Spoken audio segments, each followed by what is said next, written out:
Alright, we're kicking it off in New York for episode 1. As you know, we're going to be focusing on colour and perspective in this whole series, and we picked New York City for its grey, kind of moody look. So as you can tell, the weather's not great right now, but that's exactly what we want. We want this kind of moody, dark look, and we're going to go through how colour and perspective in New York City can kind of change the mood of your shots and the whole project overall. As you know, New York's known for its enormous skyscrapers. It's called the concrete jungle for a reason.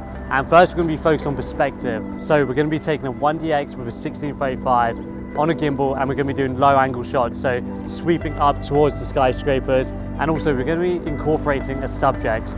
It's really important to do that when filming as well, just to show the scale of your surroundings. So we're going to be going low to the ground, sweeping up with a subject, and when the audience views this, they will feel as small as the subject in the shot, and it will just show how big this city really is. So we're going to kickstart it off in the Flatiron building and then head to other spots in New York City. So let's go.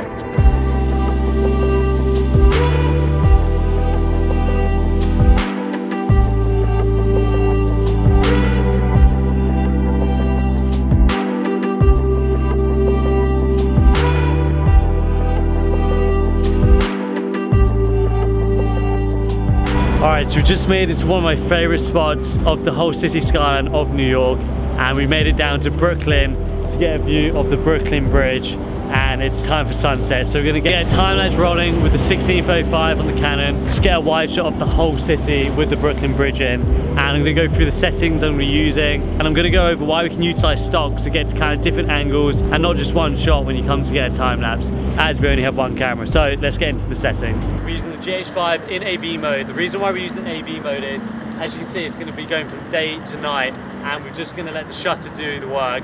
It's going to be all automatic, and we've set the aperture at 2.8, the lowest this lens can go, the 1635. So we're getting a really wide shot. This is one of my favorite shots to get when in New York, the whole city skyline. Then we're using the 16mm to get just that wide angle look. Time-lapse settings, we've done every 6 seconds. It's taking a photo. It's going to be around a 2-hour mission to get this.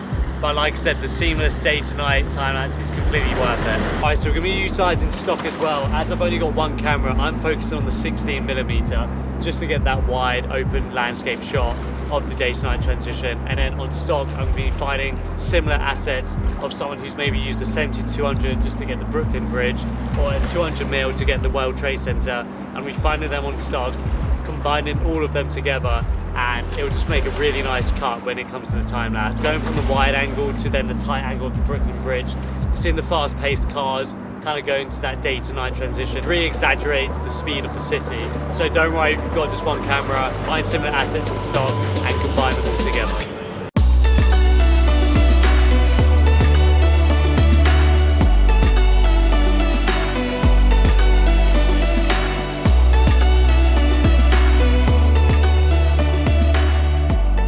Back, we had to stop off at one more place, and that is Times Square. It's one of the most colourful, most vibrant places in New York City. It's the complete opposite of what we've been aiming for, this kind of moody, dark look. And Times Square is as vibrant as it can get. Neon lights, LED signs. It's really bright right now, and it's great to get kind of these detailed bokeh shots using the foreground behind the subjects, and using a low f-stop lens you can really achieve some awesome bokeh. This is such a different theme we're going for in Times Square. It's a big difference to the kind of grey moody look we've been trying to go for. It's so colourful out here, which will uplift the viewer when they're watching it, making it more happy and capture all of the vibrant colours around. And Times Square is the perfect place to do this, the best place in New York to achieve this colourful look. And the energetic vibe in Times Square will come alive through these colours. Also, another way you can utilise stock is to incorporate lens flares. I want to get some bokeh and lens flares overlaying on this footage. It will just add to the colour and the vibrancy of the shots. Alright, so let's go over this light leak tutorial. So we've got 2 clips of myself and Georgia in Times Square, and we're going to be overlaying it with this nice colourful bokeh. So we're going to hop over to Adobe Stock, and as you can tell, I've used the Find Similar tool, and this just gives you loads of options that are similar to each other, and I've chosen one that has nice reds and blues in. So we're going to license this and drag it back into Premiere Pro.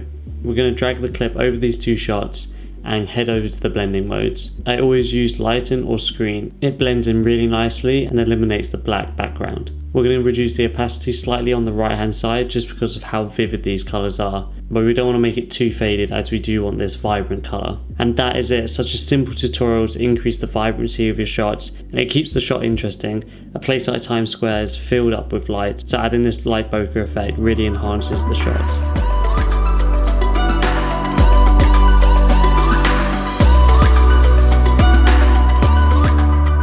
Next up is a whole complete new way to capture the city. Normally you can use drones for these kind of shots, but in New York that's just not a good idea. So we're heading up on an open door heli ride to get the complete opposite of what we've just got, the kind of low to the ground shots looking up to the skyscrapers. We're going as high as we can, looking completely down to open up a whole new perspective. Using the 70-200 we can dial right into the streets. We can get the tiny people below the skyscrapers, just really showing how big this city really is. Hopefully the golden hour will come and we get a little bit of golden light coming in. So let's head to the hangar and get on this heli.